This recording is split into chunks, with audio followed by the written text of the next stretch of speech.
Subscribe करें और दबाएं बेल आइकन ताकि कोई खबर रह न जाए।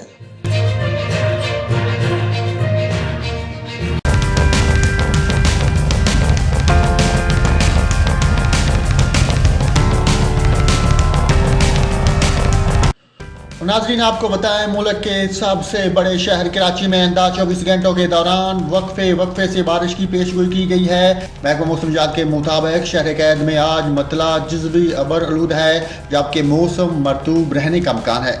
कराची में कम से कम दर्जा हरारत 25.9 डिग्री सेंटीग्रेड रिकॉर्ड किया गया, जबकि ज़्यादा से ज़्यादा दर्जा हरारत 34 से 36 डिग्री सेंटीग्रेड के दरमियान रहने का इम्कान है। शहर कैद में शुमाल मगरब की सीमत से हवाएं चल रही हैं, जिनमें नमी का तनासब 82% रिकॉर्ड किया गया।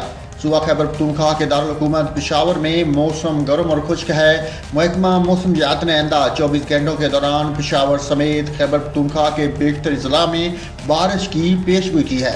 महकमा मौसमियात के मुताबिक गुज़श्ता 24 घंटों के दौरान पेशावर में कम से कम दर्जा हरारत 26 डिग्री सेंटीग्रेड, जबकि ज़्यादा से ज़्यादा दर्जा हरारत 40 डिग्री सेंटीग्रेड रिकॉर्ड किया गया।